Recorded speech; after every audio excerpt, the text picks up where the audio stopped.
Kami datang dalam ucapan syukur sore hari ini merayakan kebangkitan-Mu ya Tuhan.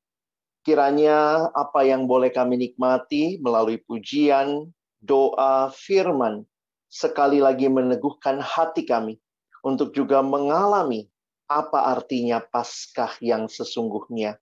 Waktu ke depan kami persembahkan Tuhan yang memimpin, hamba-Mu yang menyampaikan, semua kami yang mendengar.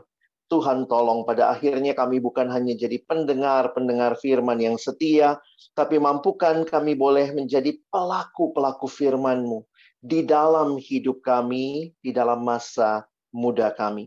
Bersabdalah ya Tuhan, kami anak-anak-Mu sedia mendengarnya dalam satu nama yang kudus, nama yang berkuasa, nama Tuhan kami Yesus Kristus. Kami menyerahkan pemberitaan firman-Mu. Amin. Shalom, selamat sore teman-teman, adik-adikku yang saya kasihi dalam Tuhan Yesus Kristus. Izinkan saya juga menyapa kita sekalian, selamat Paskah. Mungkin ini tidak biasa ya, orang kalau bicara selamat Paskah, itu bicaranya cuman pas hari Paskahnya, bener nggak? Tapi agak beda sama Natal ya. Kalau Natal, selama masih bulan Desember, kita bilangnya, weh, ketemu selamat Natal. Udah Januari, kita masih aja ngomong selamat Natal, karena nggak sempat ketemu waktu Natalan ya. Tapi kalau Paskah agak beda ya. Karena rasanya Paskah dibanding Natal kurang meriah. Tetapi kalau kita perhatikan di dalam iman kita, saya ingin mengajak kita lihat satu fakta yang menarik. Begitu pentingnya kebangkitan Yesus, sehingga gereja purba menjadikan justru Paskah sebagai pusat perayaan Kristen. Bahkan sebelum tahun 313, gereja hanya mengenal satu perayaan Kristen, yaitu Paskah. Setelah tahun 313, gereja mulai mengenal perayaan Natal. Nah, dalam perkembangan waktu, memang Natal makin lama makin meriah, apalagi pas sale akhir tahun ya. Sehingga rasanya kita suka pikir, oh Natal itulah pusat dan sesuatu yang lebih penting. Tetapi sebenarnya kalau kita perhatikan tidak demikian. Semuanya tentu penting. Dan perhatikan bahwa apa yang kita lihat di dalam Paskah menggenapkan apa yang sudah Tuhan nyatakan. Semua pendiri agama punya hari kelahiran. Semua pendiri agama punya hari kematian. Tapi Yesus, hanya Dia yang punya hari kebangkitan. Karena itu, perhatikan, Yesus bangkit. Ini menjadi pengharapan terbesar bagi kita. Juga membuat kita beda dengan semua kepercayaan yang lain. Pendiri-pendiri agama lain masih ada di dalam kubur. Kuburnya disakralkan, dijadikan museum yang terbesar. Tapi ingat, kuburannya masih berisi. Karena kuburan mereka masih terisi. Maka pengikutnya hidup dalam kekosongan. Berbeda dengan Kristus. Karena kuburan Yesus kosong, maka hidup dari pengikutnya terisi. Karena Dia sudah keluar dari kubur, hingga Dia bisa berada di dalam hati kita. Puji Tuhan. Teman-teman yang dikasihi Tuhan, saya ingin hari ini kita melihat Paskah dengan satu pemahaman yang berbeda.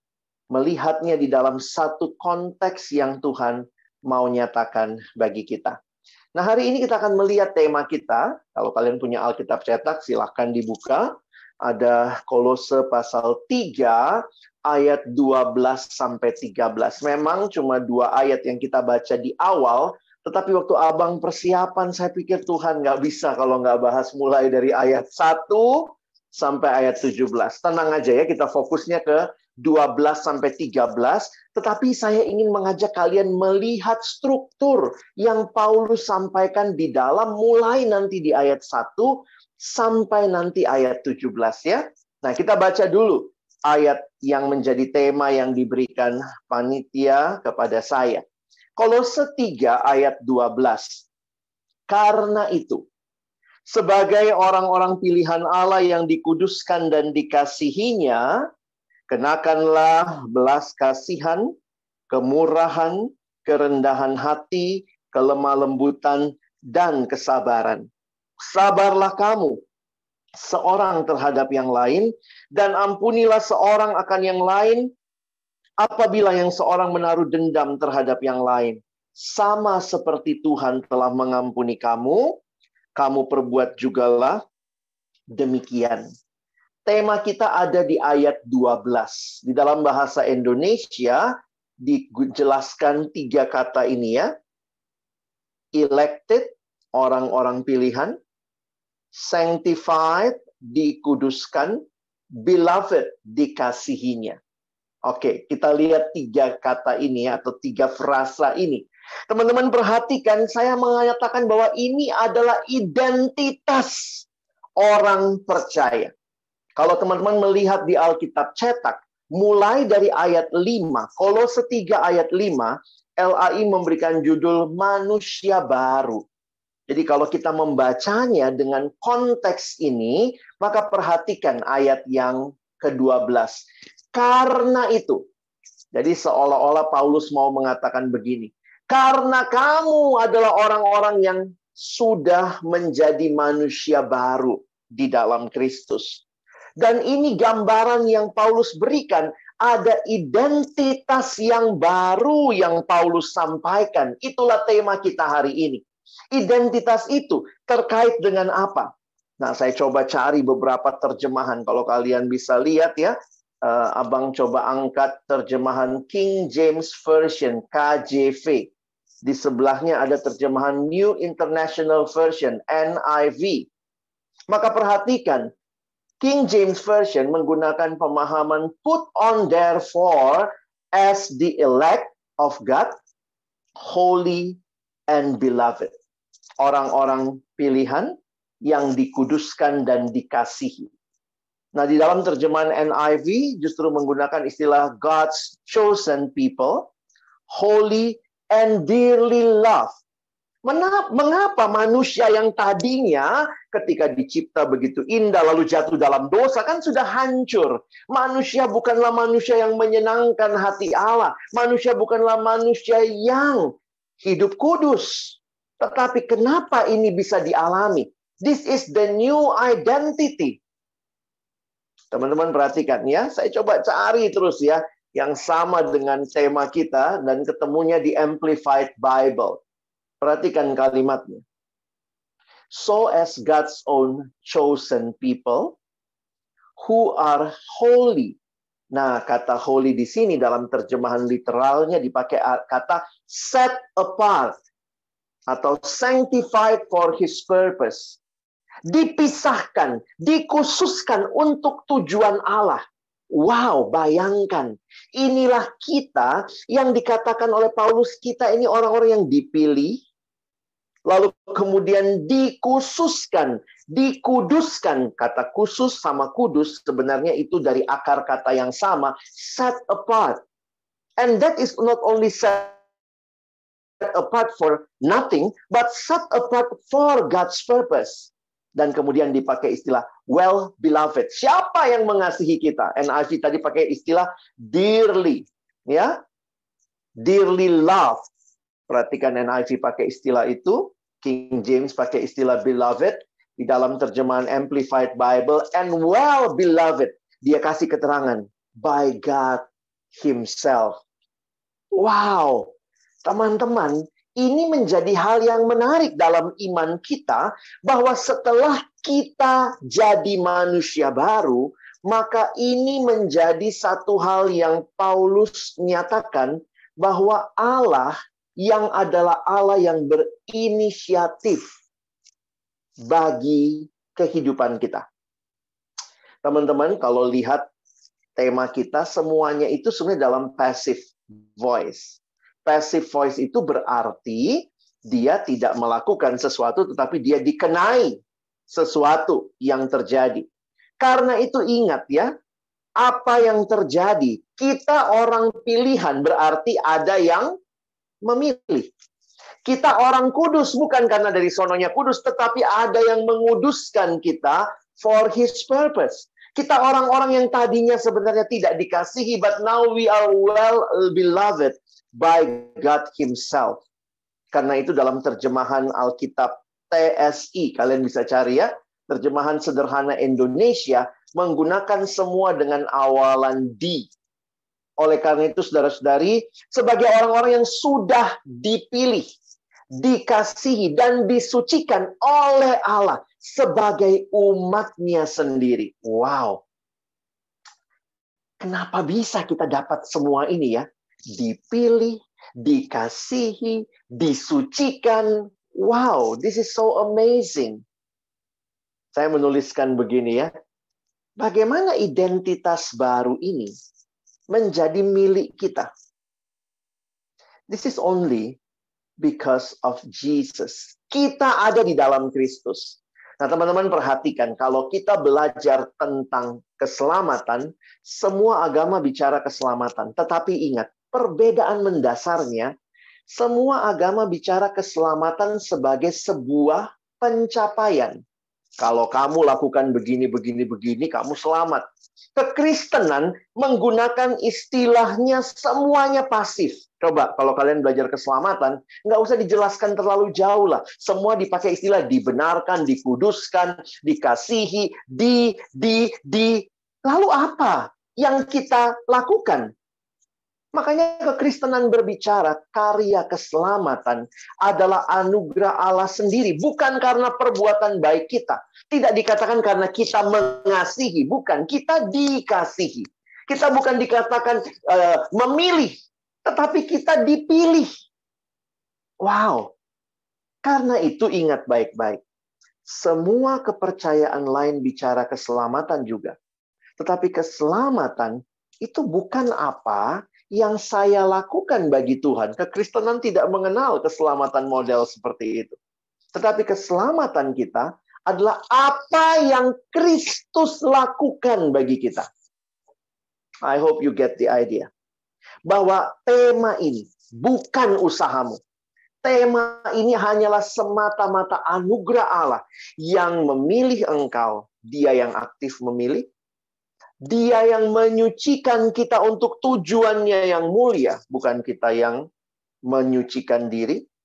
Dan dialah yang juga mengasihi kita. Karena itu kita dikasihi olehnya. Teman-teman, kenapa hal ini mungkin? Karena apa yang Kristus lakukan bagi kita. Wow, ini tidak mudah dipahami. Ada yang bilang begini, masa sih? Keselamatan itu tidak karena perbuatan baik, tetapi karena anugerah Allah. Karena nampaknya di dunia ini nggak ada yang gratis ya. Kadang-kadang susah kita ngerti kalau ada yang gratis gitu. Ada yang bilang sama saya, aduh Kak, saya sulit mengerti keselamatan itu gratis, itu anugerah. Di Jakarta Kak, pipis aja bayar. Masa keselamatan gratis gitu ya. Rasanya tuh nggak masuk di akal teman-teman. Tetapi inilah anugerah Allah. Yang sekali lagi waktu kalian angkat tema ini, saya renungkan Tuhan apa artinya. Elected, ya, lalu kemudian sanctified, lalu kemudian beloved. It's all in passive voice. This is not what we do for Christ, but what Christ has done for us. Nah, apa sih yang Tuhan lakukan bagi kita? Nah, ini yang saya mau jadikan fokus kita. Saya ingin mengajak kita melihat seperti tema hari ini, kita lagi merayakan Paskah, maka kita bicara tentang kebangkitan. Apa yang Kristus lakukan bagi kita? Dia mati dan dia bangkit.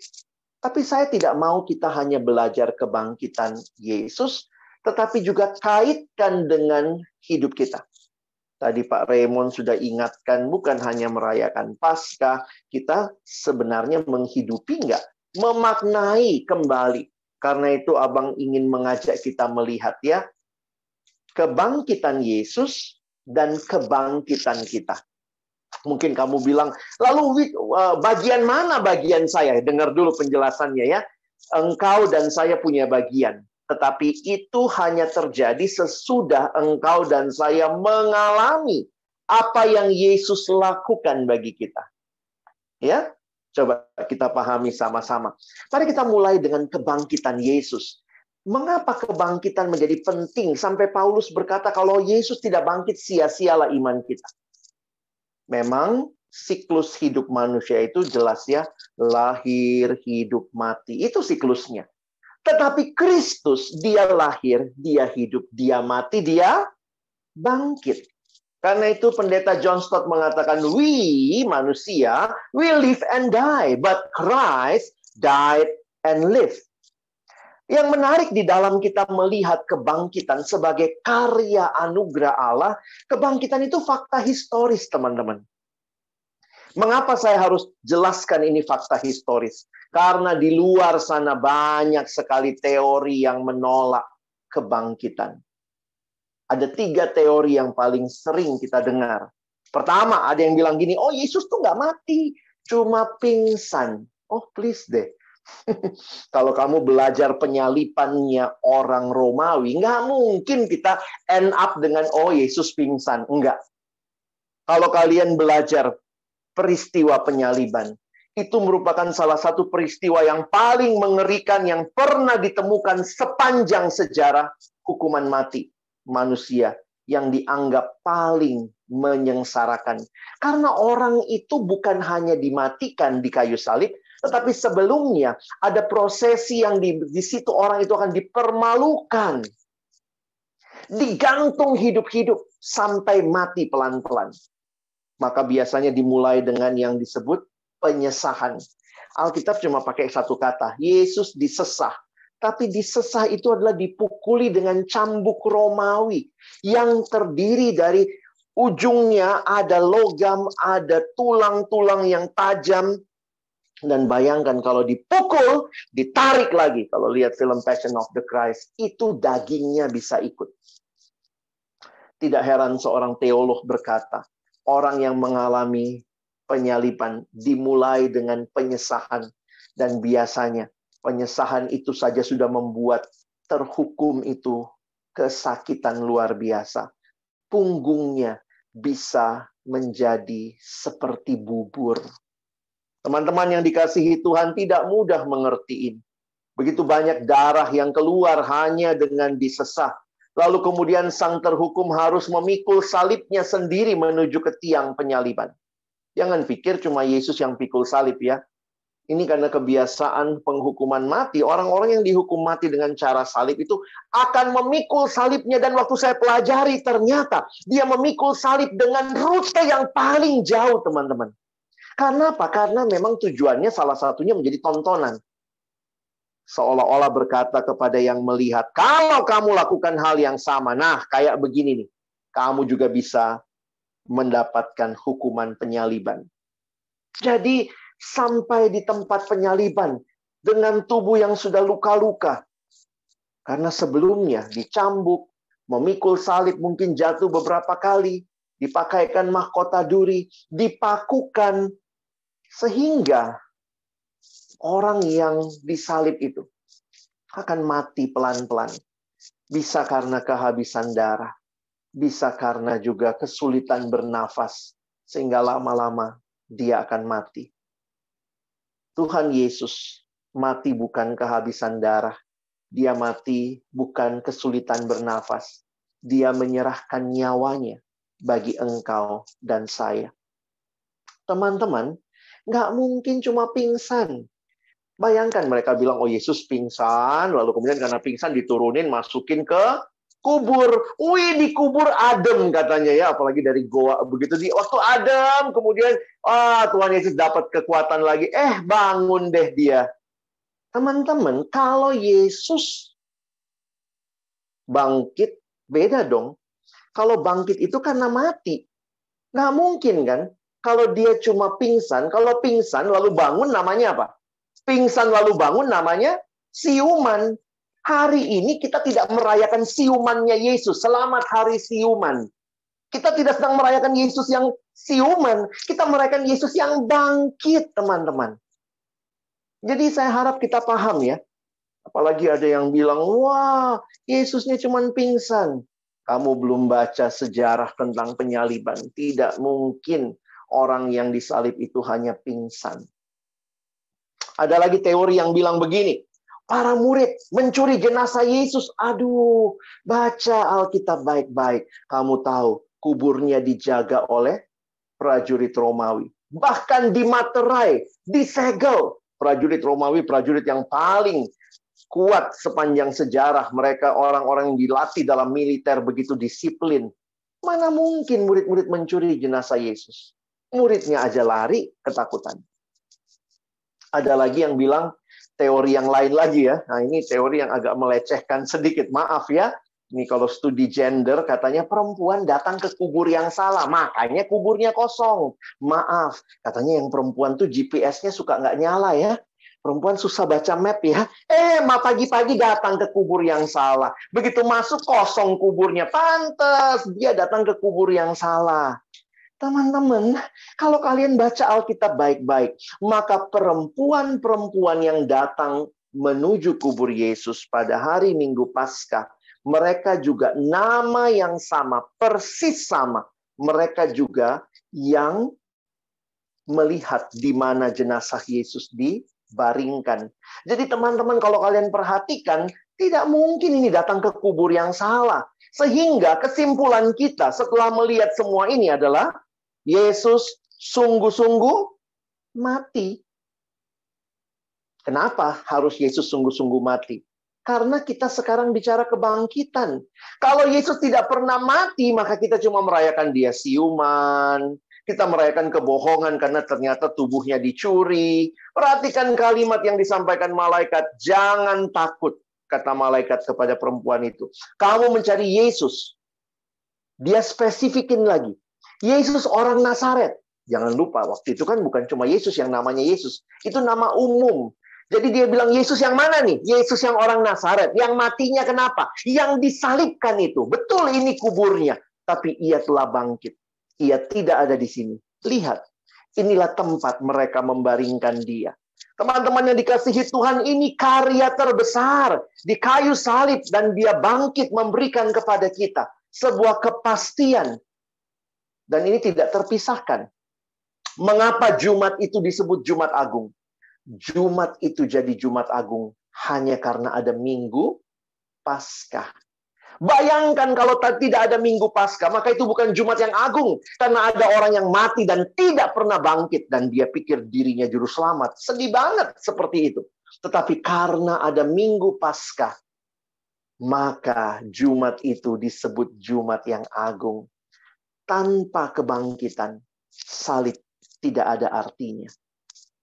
Sehingga kita lihat di sini ya, Yesus menyatakan dialah kebangkitan dan kebangkitannya mengubahkan segala sesuatu. Saya sedikit belajar lagi waktu mempersiapan gitu ya, teman-teman. Ada satu doktrin pemahaman yang perlu kita pahami dengan benar ya. Nah ini kadang-kadang juga tanpa sadar. Karena waktu Paskah kita selalu ngomong kemenangan, kemenangan, kemenangan. Lalu pertanyaannya, Yesus pernah kalah nggak? Ayo coba pikir-pikir ya. Yesus pernah kalah nggak? Karena kita bicara Paskah itu kemenangan. Sehingga ada yang berpikir mungkin seperti abang dulu. Abang waktu masih kecil pikirannya begini. Yesus disalib itu dia kalah. Oh, kalahnya disalib. Kalau disalib tuh kayak Yesus lempar handuk ya. Aduh, nyerah deh iblis gitu ya. Yesus kalah, lalu hari Minggunya dia bangkit. Wah, dia mau menyatakan segala kekuatannya. Ternyata itu secara teologis tidak benar. Yesus tidak pernah kalah. Lihatnya dari mana? Saya kutip kalimat pendeta John Stott.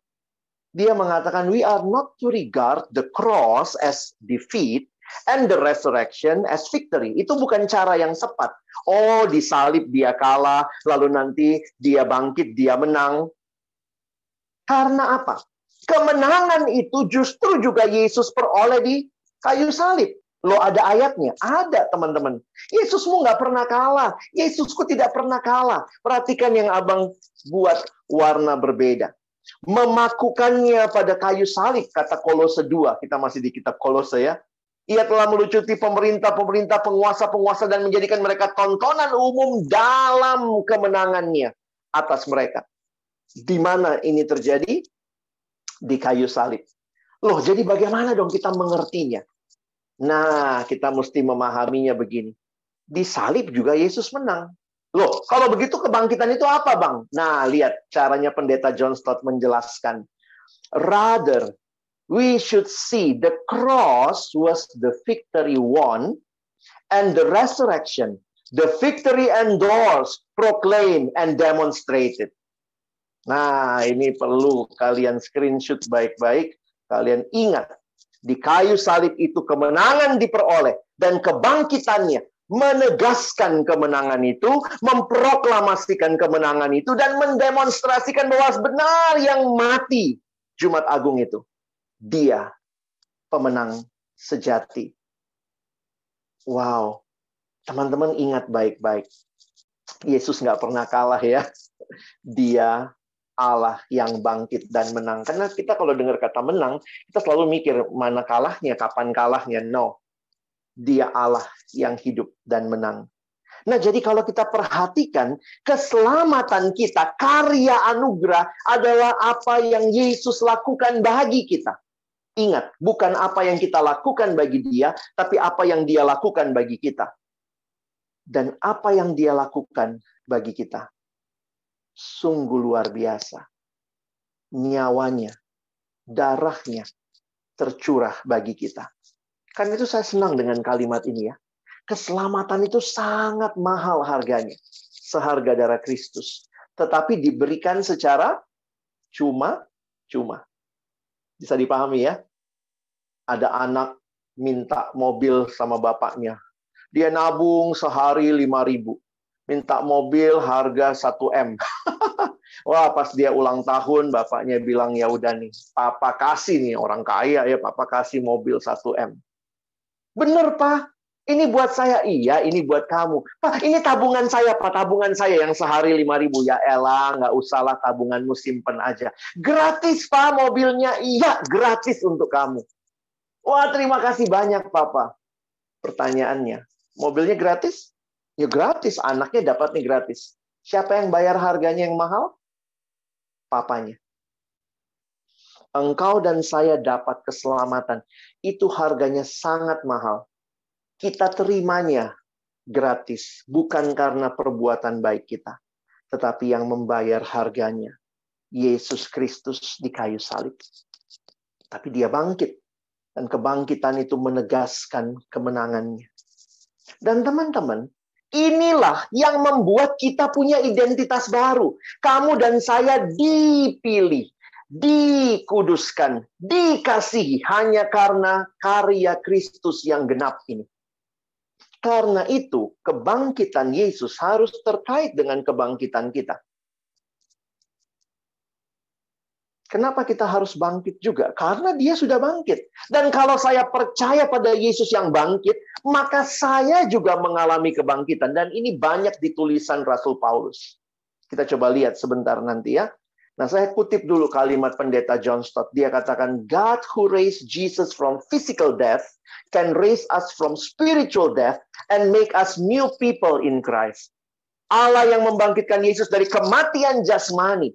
Dia Allah yang sanggup membangkitkan kita dari kematian rohani dan menjadikan kita manusia baru di dalam Kristus. Itulah Kolose 3 mulai ayat yang pertama sebenarnya ya. Nah, abang mau ajak kita nggak baca semuanya, tapi saya mau tunjukkan bahwa sebenarnya sebelum sampai di Kolose 3 ayat 12, kalian harus baca atasnya. Ayat 1. Karena itu, kalau kamu dibangkitkan bersama dengan Kristus. Menarik ya. Yang bangkit Kristus. Tetapi kita yang percaya kepadanya, dikatakan kalau kamu dibangkitkan bersama dengan Kristus, carilah perkara yang di atas di mana Kristus ada, duduk di sebelah kanan Allah. Pikirkanlah perkara yang di atas, bukan yang di bumi. Sebab kamu telah mati dan hidupmu tersembunyi bersama dengan Kristus di dalam Allah. Apabila Kristus yang adalah hidup kita menyatakan diri kelak, kamu pun akan menyatakan diri bersama dengan Dia dalam kemuliaan. Jadi ingat, apa yang Yesus berikan melalui kematian dan kebangkitannya, Dia memberikan kita hidup yang baru. Hidup yang baru, identitas yang baru, kita yang dipilih, dikuduskan, dikasihi. Maka perhatikan, ada dua aspek hidup baru. Ada yang ditinggalkan, the old me, ini harus ditinggalkan.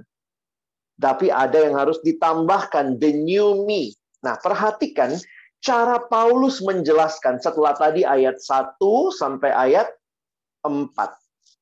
Kalau Kristus sudah bangkit, kalau kamu dibangkitkan bersama dengan Kristus, pikirkan perkara yang di atas.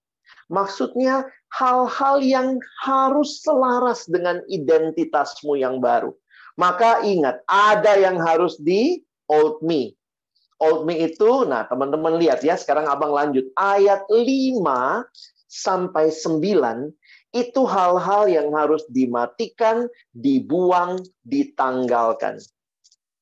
Karena itu, matikanlah dalam dirimu segala sesuatu yang duniawi, yaitu percabulan, kenajisan.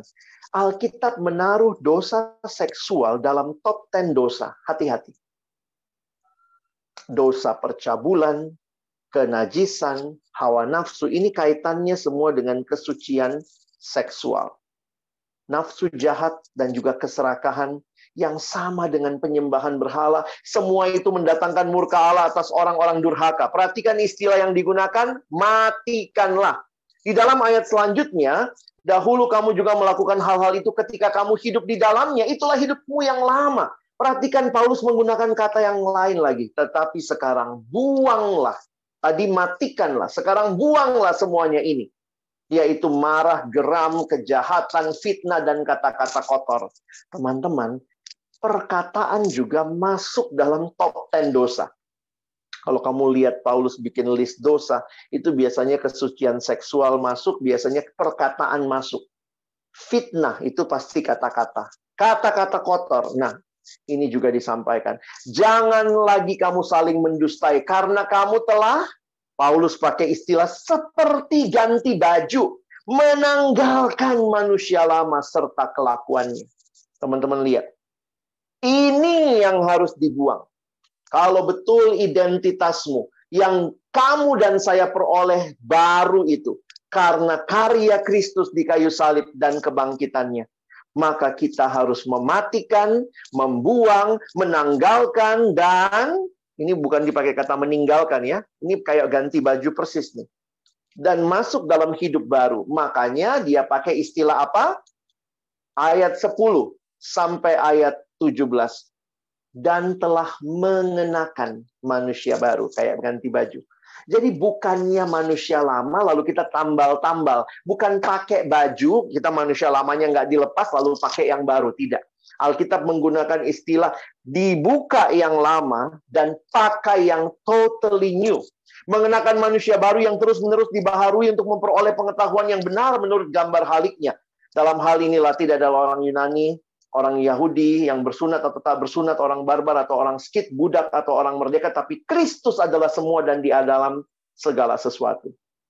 Manusia baru, manusia yang dibaharui dalam Kristus tidak memandang ras, tidak memandang perbedaan-perbedaan sunat atau tidak, tetapi benar-benar baru di dalam Kristus.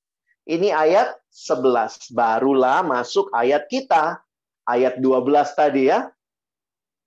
Kamu telah dipilih, kamu telah dikuduskan, kamu telah dikasihi. Jadi teman-teman, lihat kalimat ini. Kita selamat bukan karena kehidupan kita yang saleh. Jangan terbalik. Tetapi kita diselamatkan justru untuk hidup yang saleh. Teman-teman, apa tujuannya Tuhan pilih kita? Apa tujuannya Tuhan kuduskan kita? Apa tujuannya Tuhan mengasihi kita? Bukan supaya kamu jadi anak manja. Bukan kamu jadi anak yang favorit. Tetapi Tuhan melakukan itu karena Tuhan punya tugas bagi kita. Makanya ada tanggung jawab. Kalau tadi abang bilang ya, keselamatan kita bukan apa yang kita lakukan bagi Allah. Tetapi apa yang Allah lakukan bagi kita. Tetapi menghidupi keselamatan, kita meresponi apa yang Allah sudah lakukan buat kita. Makanya, kita tidak selamat karena melakukan hidup yang saleh. Tidak. Tetapi ketika engkau dan saya sudah selamat, kita dipanggil untuk hidup yang saleh.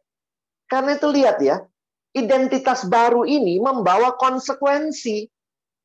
Jadi ada orang bilang, wih keselamatannya orang Kristen semata-mata anugerah. Betul, tetapi anugerah selalu diresponi dengan tanggung jawab. Ayo, kita yang mengalami kebangkitan, kita yang punya identitas yang baru, maka berbuatlah seperti apa yang telah Tuhan perbuat.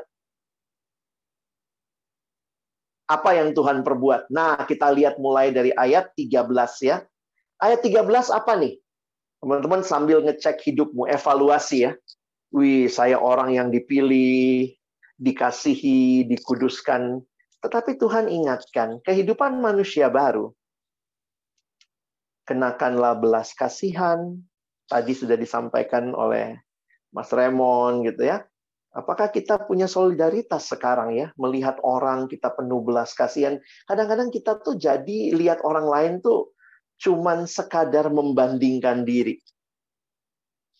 Kita tidak mengingat bahwa kita harusnya juga bisa punya belas kasihan.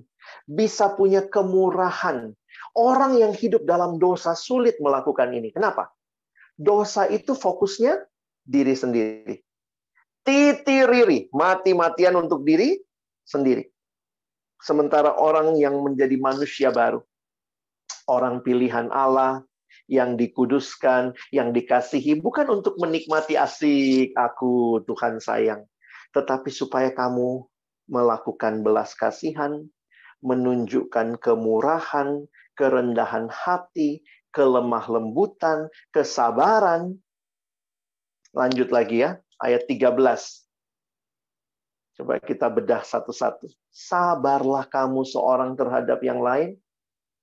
Ampunilah seorang akan yang lain apabila yang seorang menaruh dendam terhadap yang lain, sama seperti Tuhan telah mengampuni kamu, kamu perbuat jugalah demikian. Jangan cuma nikmatin, wih saya dipilih Tuhan. Sudah mengampuni belum? Sudah sabar atau belum?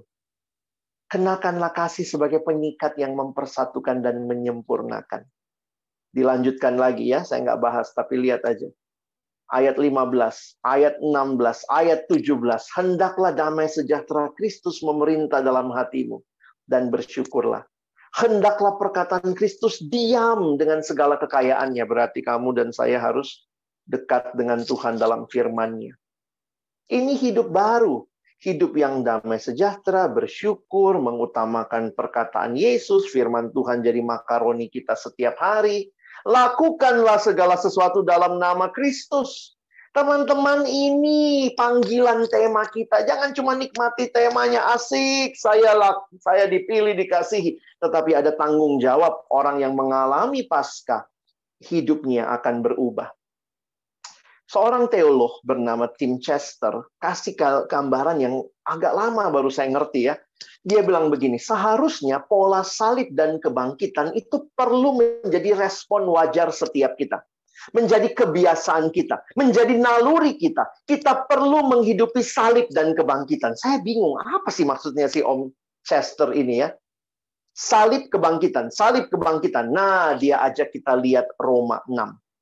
Di dalam Roma 6 ayat 9 kita lihat ya, karena kita tahu bahwa Kristus sesudah ia bangkit dari antara orang mati tidak mati lagi. Maut tidak berkuasa lagi atas dia. Ayat 10. Sebab kematiannya adalah kematian terhadap dosa satu kali dan untuk selama-lamanya, dan kehidupannya adalah kehidupan bagi Allah. Perhatikan dua ayat ini. Ayat-ayat ini bicara dua hal. Kematian Yesus dan kebangkitan Yesus. Nah, kematiannya kan salib. Kebangkitannya ya itu tadi. Salib dan kebangkitan. Salib dan kebangkitan. Maka waktu Yesus mati, perhatikan ayat 10. Kematiannya adalah kematian terhadap dosa.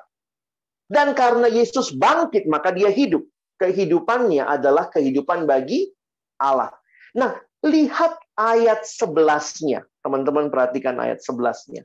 Setelah bicara ayat 9 dan 10 tentang kematian Kristus dan kebangkitan Kristus, salib dan kebangkitan, maka Roma 6 ayat 11, perhatikan cara Paulus merelasikan dengan kematian kita dan kebangkitan kita. Demikianlah hendaknya kamu memandangnya. Bahwa kamu, sekarang tadinya Kristus, kamu telah mati bagi dosa, tetapi kamu hidup bagi Allah. Jadi pola salib dan kebangkitan bukan hanya yang dialami Yesus 2000 tahun yang lalu, tapi kita yang hidup sekarang juga harus mengalaminya. Bahwa kita mati bagi dosa dan kita hidup bagi Allah. Inilah yang harusnya menjadi hidup yang teman-teman dan saya jalani. Sebagai bagian penutup, izinkan Abang coba ajak kita renungkan sedikit tentang mati bagi dosa dan hidup bagi Allah. Mari kita lihat apa artinya mati bagi dosa. Roma 6 yang dikatakan tadi dilanjutkan dengan Roma 8. Dan jika roh Dia yang telah membangkitkan Yesus dari antara orang mati diam di dalam kamu, maka Ia yang telah membangkitkan Kristus dari antara orang mati akan menghidupkan juga tubuhmu yang fana itu oleh rohnya yang diam di dalam kamu. Teman-teman, maksudnya apa? Dari mana engkau dan saya bisa mati terhadap dosa? Paulus menjawab, itu karena Roh Kudus telah diberikan kepada kita. Roh yang membangkitkan Yesus, roh yang sama diberikan Tuhan di dalam hati kita. Maka roh itu sanggup mengalahkan dosa. Makanya lihat bahasa Inggrisnya lebih jelas. The same power that raised Christ from the dead is inside you. Melalui kebangkitan Kristus yang hidup kembali, Dia memberikan kita kuasa melalui Roh Kudus-Nya atas segala kecenderungan dosa. Makanya kita bisa bilang apa sekarang? Kepada dosa kita bisa berkata tidak. Karena ada Roh Kudus yang diam di hati kita. Ketika kita mengizinkan Dia mengendalikan hidup kita, kita bisa berkata, I am free. Inilah hidup yang Tuhan mau dari engkau dan saya. Bukan hidup menikmati semua yang tadi yang harus dimatikan ya. Jadi kalau ditanya, bisa nggak saya hidup baru? Bisa, karena Yesus bangkit. Dan Roh Kudus yang bangkitkan Yesus, roh yang sama ada di hati kita. Memampukan kita berkata tidak kepada dosa. Dan yang terakhir, mati bagi dosa, hidup bagi Allah. Nah, thank you. Tadi MC di awal bicara ayat ini. Apa sih hidup bagi Allah? Saya pikir ayat ini memberikan salah satu penjelasan yang menarik. 1 Petrus 1 ayat 3, ibadah kita tadi dimulai dengan ayat ini. Terpujilah Allah dan Bapa Tuhan kita Yesus Kristus yang karena rahmat yang besar telah melahirkan kita kembali oleh kebangkitan Yesus dari antara orang mati kepada suatu hidup yang penuh pengharapan. Masih ingat siklus manusia? Lahir, hidup, mati. Lahir, hidup, mati. Jadi ceritanya manusia cuma sampai di kematian. Tetapi karena Yesusku hidup, Yesusmu hidup, maka Dia bukan hanya lahir, hidup, mati, tapi Dia bangkit. Dan karena Dia bangkit, kita yang percaya kepada Dia akan dibangkitkan. Maka teman-teman, seluruh pergumulan hidupmu pasti ada jalan keluar. Kenapa? Karena cerita buat kita yang percaya bukan cerita kematian, tetapi cerita kehidupan di akhir. Kok bisa kita punya hidup yang penuh pengharapan? We have a living hope because we have a living Savior. Aduh bang, tapi hidup pun penuh pergumulan. Betul. Tetapi selalu ada jalan keluar. Selalu ada akhirnya. Hidup sebagai murid tidak selamanya lancar. Betul. Penderitaan, kesukaran hidup itu bagian nyata hidup beriman kita. Tetapi kita yang percaya selalu diberikan kekuatan, keyakinan bersama Yesus yang telah mati dan bangkit. Kita dimampukan mengatasi hal tersebut. Ada 3 ketakutan besar orang muda waktu disurvei. Teman-teman mau tahu 3 ketakutan terbesar manusia? Pertama, takut masa depan. Ini ketakutan orang muda yang disurvei di Amerika ya. Saya nggak tahu di Indonesia sama nggak. Tapi rasanya sama. Ketakutan kedua apa? Takut gagal. Ya siapa juga yang mau gagal ya. Ketakutan terakhir, takut kesepian. Wah ini generasi lucu ya. Punya banyak medsos, teman 1000-an di IG, tapi kesepian juga gitu ya. What happened with this generation? Apakah ada pengharapan? Kadang-kadang sedih ya, nonton drama sekarang, anak muda sekarang tuh cepet banget give up. Tadi kan kayaknya apa yang dibilang Mas ini tadi ya, Mahendra itu kenapa ya sekarang kurang jiwa kompetitifnya katanya ya. Ya begitu, habis film-filmnya, drama-drama Koreanya gitu ya. Asal mentok dikit, bunuh diri ya. Makanya ada film drama Tomorrow dah gitu ya, biar nggak pada bunuh diri itu ya. Jadi bunuh diri, jadi kayaknya ya udah, nggak ada pengharapan. No. Betul, kita ada Tuhan. Dan Dia hadir. Teman-teman, God never promise that we will never face struggles or problem. Apa yang Tuhan janji? Hidup dalam Dia bukan hidup tanpa masalah, tetapi yang Tuhan janji, God walks with us in our struggles. Karena itu bagikan pengharapan ini. Mari jadi orang-orang yang berjuang. Life is a journey with Jesus. You are not alone. Kenapa with Jesus? Karena Yesus bangkit. Yesusmu bukan Yesus yang mati di kubur. Nggak bisa menyertaimu. Dia bangkit. Dia ada. He walks with you. He talks with you. Because of Jesus, there is always hope. Even in the darkest moment of your life. Makanya kita bisa nyanyi lagu Paskah ya. Because He lives, I can face tomorrow. Because He lives, all fear is gone. Ini dua hal. Mati bagi dosa, hidup bagi Allah. Mari responi ini. Punya hidup yang beda dengan dunia. Karena engkau sudah bangkit. Cara belajarmu berbeda. Cara bergaulmu berbeda. Kalau kamu sudah kerja alumni, cara bekerjamu berbeda. Sampai juga rumah tanggamu nanti berbeda. Karena Kristus yang bangkit. Selamat Paskah, saudaraku yang dikasihi Tuhan. Ingatlah selalu, Paskah bukan sekadar perayaan, tetapi perubahan. Amin.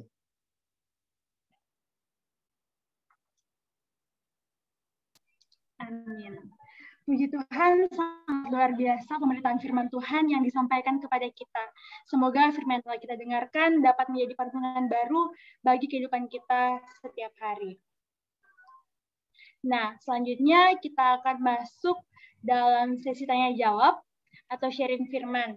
Nah, seperti yang sudah saya jelaskan di awal, bagi teman-teman yang ingin bertanya kepada Bang Alex, teman-teman bisa mengirimkan pertanyaan melalui private chat kepada pelayan firman atau kepada saya.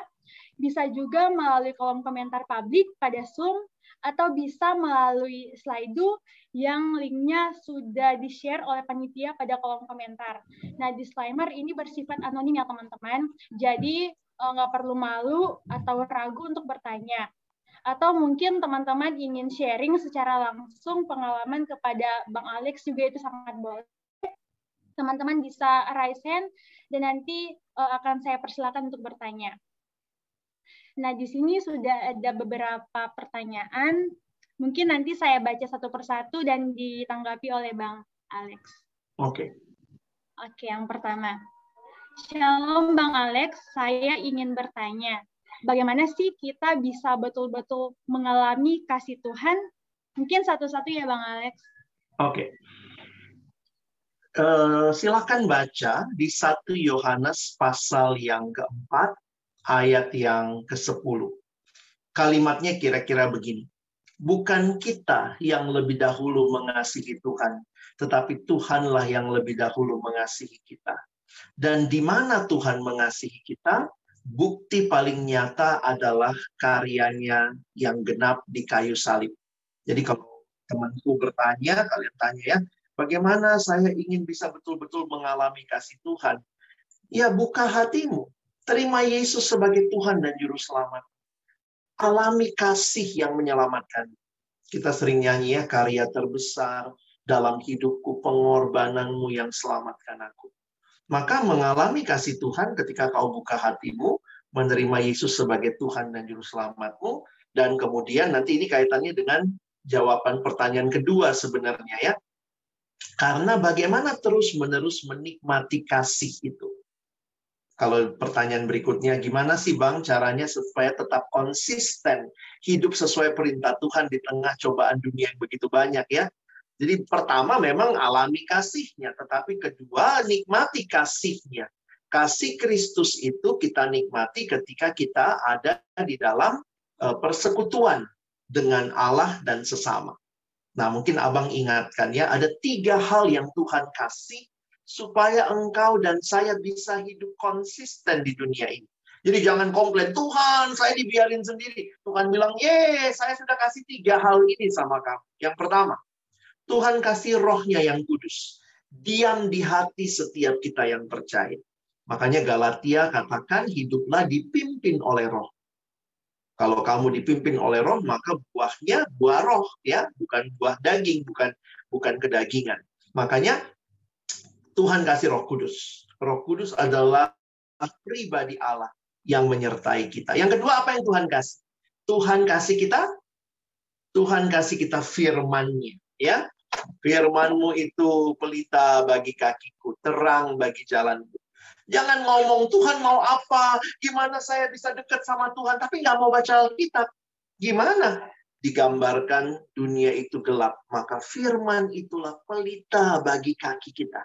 Terang bagi jalan kita. Beri waktumu membaca, merenungkan firman Tuhan setiap hari.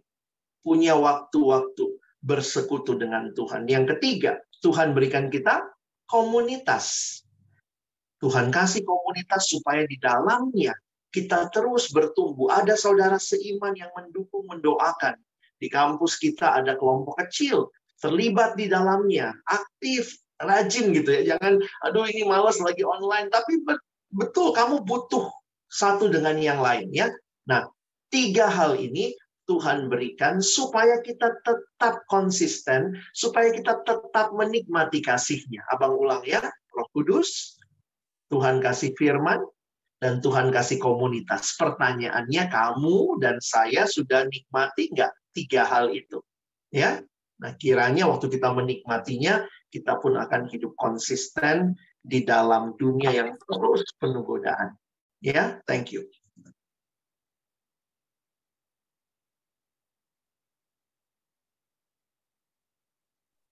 Oke, baik. Terjawab ya teman-teman untuk pertanyaan 1 dan pertanyaan 2.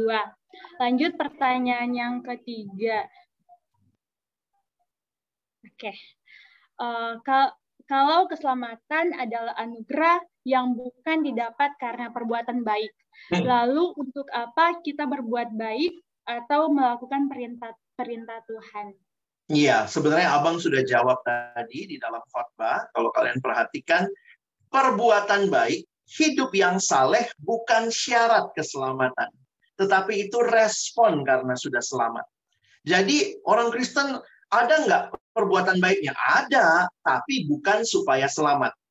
Lalu apa itu perbuatan baik buat kita? Justru karena sudah selamat, maka kita harus melakukan perbuatan baik. Ingat tadi ya, mulai dari ayat 12 ke bawah, 10 ke bawah tuh mengenakan manusia baru, ada damai sejahtera, harus mengampuni. Itu kan perbuatan-perbuatan baik justru karena kita sudah selamat.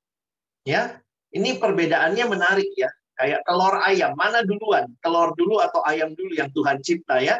Nah, kita orang percaya bilangnya ayam dulu, lalu ayamnya bertelur. Makanya buat kita keselamatan itu Tuhan kasih, lalu kita diminta berbuat baik. Jadi Tuhan bukan suruh kita berbuat baik supaya selamat, tidak. Ya. Jadi kita harus bisa melihat ini perbedaan. Kenapa kekristenan disebut Injil? Karena memang ini berita sukacita. Di saat semua beritanya, lakukan sesuatu supaya selamat. Kita punya berita, ada seorang pribadi yang melakukannya bagi kita. Dia mati dan bangkit buat kita. Karena itu sekarang kita hidup bagi dia. Maka perbuatan baik kita punya makna karena meresponi anugerah Allah. Coba abang kaitin sama yang tadi ya. Anak yang dikasih mobil 1 miliar. Gratis papa, gratis. Nah sekarang dia mesti ngapain mobil itu? Dia rawat baik-baik, dia rajin nyuci, dia ini ya. Jadi ada yang bilang, wah kalau selamat itu gratis, enak dong orang itu hidup seenaknya kan sudah selamat. Itu orang yang nggak ngerti keselamatan. Kalau anak itu dapat mobil 1 miliar, wih sudah dapat mobil, terus apa? Dia rusak-rusak, dia tendang-tendang tuh mobil, gratis kan? Itu anak kurang ajar. Makanya kalau orang bilang, ajaran anugerah itu ngeri loh bang. Kalau orang bicara anugerah, nanti orang jadi makin rajin berdosa. Kan gampang, semua sudah dikasih sama Tuhan. Kalau kamu sungguh-sungguh mengerti anugerah, kamu tidak akan main-main sama dosa. Karena anugerah itu membuat kamu berkata, Tuhan ini semua darimu, aku meresponinya bukan dengan makin berdosa, tetapi makin melakukan kebaikan bagi kemuliaan Allah dan bagi hidup sesama. Mungkin itu. Oke, semoga terjawab ya teman-teman yang bertanya pertanyaan tadi. Nah, selanjutnya ada nih Bang. Shalom Bang, kenapa Tuhan Yesus perlu 3 hari untuk bangkit? Oke. Di dalam masyarakat masa itu yang belum ada formalin, maka 3 hari itu adalah penentuan benar-benar mati. Jadi itu dalam masyarakat yang belum mengenal teknologi kedokteran, maka 3 hari itu menunjukkan dia sudah benar-benar mati. Makanya meyakini setelah 3 hari dia sungguh-sungguh bangkit. Ya, kira-kira begitu penjelasannya. Oke, baik. Next, Bang, gimana ya cara benar-benar fokus ke depan, mandang Tuhan Yesus di tengah banyaknya distraksi dunia di kiri kanan kita? Iya, Mungkin biar tadi fokus. Iya, Abang udah jawab sih tadi ya. Tetap punya hidup yang dipimpin Roh Kudus, tetap menjadikan firman Tuhan pelita bagi kakimu, terang bagi jalanmu, ya. Karena ada distraksi sana-sini. Dan miliki saudara seiman yang sama-sama mau hidup kudus, sama-sama mau hidup taat, sama-sama mau hidup mengasihi Tuhan. Nah, kita punya komunitas, ya. Nah, kalau semua hidupmu di luar sana tidak punya komunitas Kristen yang kuat, tidak membaca firman Tuhan, nah, saya juga bingung gitu ya. Distraksinya pasti akan sangat banyak. Oke, next. Shalom Bang Alex, saya pernah hidup di dalam Tuhan, tapi dulu akhirnya saya tidak kuat memikul salib, dan saya pernah jatuh ke dalam dosa. Bagaimana cara memantaskan diri di hadapan Tuhan? Iya, terima kasih temanku. Kamu jujur, kamu terbuka di hadapan Tuhan. Saya cuma mau ingatkan, memang tidak ada juru selamat yang lain. Kamu sampai kapanpun, kita semua sampai kapanpun tidak pernah pantas di hadapan Tuhan. Tetapi karena karya Kristus tadi, maka kita dibenarkan, kita diampuni, kita diselamatkan. Makanya ketika engkau sadar itu, datang lagi sama Tuhan Yesus. Di dalam satu ayat, di 1 Yohanes pasal yang pertama, di dalam ayat yang ke-9, dikatakan, ya 1 Yohanes 1 ayat yang ke-9 ya, dikatakan begini, jika kita mengaku dosa kita, maka ia adalah setia dan adil, sehingga ia akan mengampuni segala dosa kita dan menyucikan kita dari segala kejahatan. Jadi, apa yang mau dikatakan kepada kita, mari kita kembali kepada Tuhan. Waktu pertanyaan seperti ini muncul bagi setiap kita. Biasanya dalam masa-masa kita punya pergumulan ya. Maka perhatikan 1 Yohanes 2, di bawah ayat itu dikatakan tadi. Anak-anakku, hal-hal ini kutuliskan kepada kamu supaya kamu jangan berbuat dosa. Namun, jika seorang berbuat dosa, kita mempunyai seorang pengantara pada Bapa, yaitu Yesus Kristus yang adil. Ia adalah pendamaian untuk segala dosa kita. Dan bukan untuk dosa kita saja, tetapi juga untuk dosa seluruh dunia. Maksud ayat ini apa? Waktu kita bikin dosa, kita cenderung berusaha gimana nutupinnya. Gimana supaya saya pantas lagi di hadapan Tuhan. Maka Rasul Yohanes tulis di kitabnya, jika kita berbuat dosa, jika seorang berbuat dosa, maka kita punya seorang pengantara kepada Bapa, yaitu Yesus Kristus. Jadi bukan kamu yang harus selesaikan dosamu, karena kamu nggak akan pernah pantas. Lihat salib itu. Yesus sudah selesaikan dosamu. Makanya kamu sekarang bisa hidup bagi Dia. Nah, jadi buat kita yang pernah gagal, pernah jatuh, Tuhan memberi kesempatan untuk kita kembali hidup bagi Dia. Ya, ingat itu.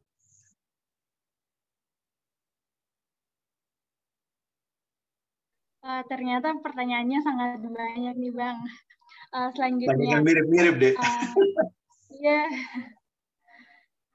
Sebenarnya kita layak atau tidak mendapat anugerah keselamatan dari Tuhan. Tuhan lihat kita dari apa? Nah, tanya sama Tuhan nanti ya, kalau ketemu ya. Makanya ada lagu yang bilang begini, Why have you chosen me? Itu lagu ya, teman-teman pernah nyanyi lagu itu nggak? Ya, Indah tahu lagunya nggak ada? Ada lagu judulnya Why have you chosen ya. Lagu Baru itu, dengar sih, Bang. nanti kalian cek ya, lagu itu dari awal sampai akhir cuma nanya aja. Nanyanya sebenarnya mau menyatakan gini, Tuhan kenapa saya sih yang dipilih gitu ya? Why have you chosen me out of million your child to be? Semua itu cuma mau menunjukkan kepada kita bahwa kita tidak bisa paham sepenuhnya. Tetapi yang kita tahu bahwa kita dipilih, karena itulah kita meresponinya. Tentu Tuhan tidak melihat. Kalau dikatakan Tuhan melihat perbuatan baik, siapa sih yang baik-baik banget dari kita? Makanya disitulah kita lihatnya anugerah ya. Makanya nanti waktu kita ketemu Tuhan di surga, nanti tanya ya, Tuhan kenapa engkau memilihku? Tapi ada satu penulis buku, dia bilang begini, ketimbang kita bertanya, kenapa saya dipilih? Apa alasannya? Lebih baik kita meyakini. Terima kasih Tuhan, kau pilih saya. Tuhan, apa yang harus aku lakukan dengan hidupku yang kau pilih? Jadi, jangan ribet sama alasannya ya. Sebenarnya mirip begini teman-teman ya. Kalau ada pengemis datang ke rumah, ada dua pengemis datang. Yang satu kamu kasih makan, terus kemudian kamu kasih pakaian gitu. Yang satu, kamu saking baiknya, kamu kasih rumah, kamu kasih mobil gitu ya. Terus kalau ditanya, apa dasarnya? Kadang-kadang, apa juga ya dasarnya ya? Ya lagi pengen aja gitu ya. Nah mungkin jawaban ini tidak memuaskan semua, tetapi mau menunjukkan begini. Alasan itu yang tahu cuma Tuhan. Tetapi yang dapat makanan harus makan dengan baik, harus mensyukuri yang dia dapat. Yang dikasih mobil, yang dikasih rumah, harus melihat dan mensyukuri anugerah yang dia dapat.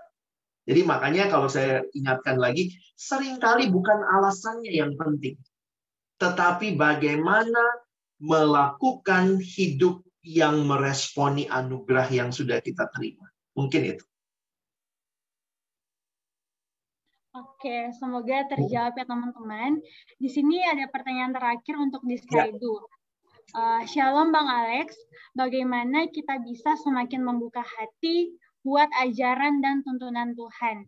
Karena kadang yang Tuhan kehendaki nggak enak untuk dilakukan. Wah, sama nih. Kita juga suka melihatnya seperti itu. Saya juga dulu kaget ya, ketika baca satu ayat. Nah, teman-teman coba nanti kalian baca ayat ini, catat ya.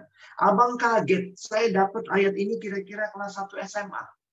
1 Yohanes 5, ayatnya yang ketiga. Saya baca ya.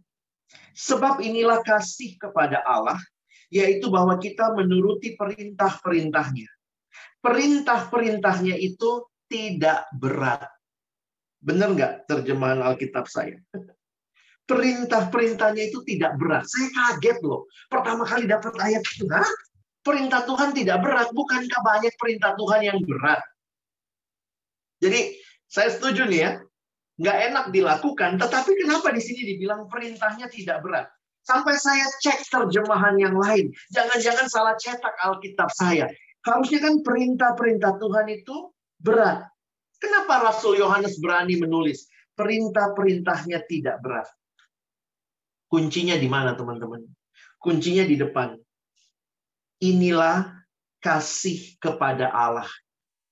Ternyata kalau orang mengasihi, maka apa yang dia lakukan untuk orang yang dia kasihi, itu dianggap tidak berat. Contoh, kalau pacaran gitu ya, langsunglah tolong deh ambilkan aku awan di langit. Wih, itu berat kan? Tetapi karena cinta, hal-hal seperti itu tidak berat. Nah, teman-teman, saya melihat begini. Kalau engkau mengalami cintanya Tuhan, Tuhan yang sudah mencintai engkau, Dia yang kasih bahkan nyawanya buat kamu. Sekarang Tuhan bilang, Alex, tinggalkan pornografi. Aduh Tuhan, berat Tuhan, berat Tuhan. Atau saya bilang, Tuhan, Karena engkau mengasihiku sampai memberikan nyawamu, maka aku mau tinggalkan pornografi. Perintahmu tidak berat. Kalau kamu mengalami kasih Tuhan yang sama menguatkan engkau untuk melihat perintah yang paling berat sekalipun menjadi perintah yang tidak berat. Tuhan sudah kasih nyawanya, maka waktu Tuhan minta, Tuhan belum minta nyawamu kan ya?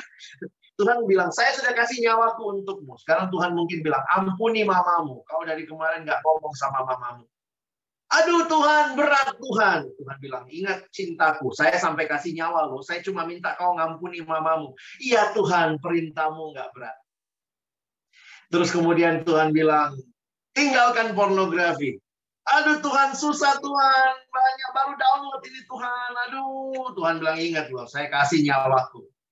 Iya Tuhan, perintahmu nggak berat. Nah teman-teman, kalau kamu alami kasih Tuhan, kamu lihat apa yang dia lakukan bagimu di kayu salib, maka hal yang kamu bilang tidak enak, kamu akan katakan, kalau ini demi Tuhan senang, saya akan rela lakukan. Nah kiranya itu jadi pemahaman buat kita ya. Oke, baik. Karena pertanyaannya sudah tidak ada lagi dan juga waktu terbatas nih, jadi sisi Q&A aku tutup sampai di sini ya teman-teman. Terima kasih banyak buat Bang Alex untuk jawabannya dan terima kasih juga buat teman-teman yang sudah berpartisipasi dalam bertanya pada sesi ini. Selanjutnya aku persilakan kepada Bang Alex untuk menutup firman dalam doa. Mari kita berdoa. Tuhan, terima kasih banyak apa yang kami hayati dalam tema hari ini. Kami dipilih, kami dikuduskan, kami juga dikasihi. Itu semua harusnya kami responi dengan melakukan apa yang menjadi kehendak-Mu, melakukan apa yang menyenangkan hati-Mu, sebab perintah-perintah-Mu itu tidak berat. Kami yang telah mengalami dikasihi begitu rupa, kami pun rindu mengasihi-Mu begitu rupa dengan seluruh hidup kami. Terima kasih, tolong adik-adikku yang sudah ikut ibadah hari ini. Kami yang sudah dengar firman Tuhan. Kami yang juga melewati tanya jawab. Tuhan teguhkan iman kami. Untuk sekali lagi, kami mau hidup hanya bagi Tuhan. Terima kasih. Di dalam nama Tuhan Yesus Kristus yang telah bangkit, kami sudah berdoa dan bersyukur. Amin.